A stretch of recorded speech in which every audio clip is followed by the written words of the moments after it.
Welcome to Pindar Poetry. We hope you learned something new.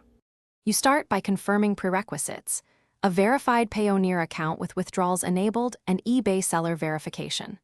Once done, sign into eBay and open account settings, not the buyer menu. Next, gather your Payoneer receiving account ID and bank details.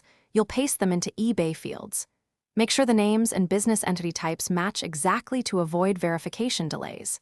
Finally, keep tax ID and a recent bank statement handy. You may need to upload them during. Now you perform the detailed linking inside eBay. Go to Account Payments or Seller Hub and find payout methods. Select Payoneer or manual bank deposit. Then copy the Payoneer receiving account ID into eBay's bank account number field, add the exact bank name and SWIFT or IBAN from Payoneer, and double-check formatting, no extra spaces.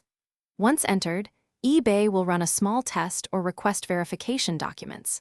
If prompted, upload matching ID or bank statements to speed approval. Finish by confirming the micro deposit or code sent by Payoneer or eBay. Enter it to activate payouts. Once confirmed, set payout frequency and test with a small withdrawal. If linking fails, make sure account names, entity types, and routing formats match. Mismatches are the most common issue. As a troubleshooting tip, if money does not route, gather transaction ID, screenshots, and upload them to both supports. Then escalate with phone or live chat for quicker resolution. Thanks for watching. Consider subscribing if we helped you.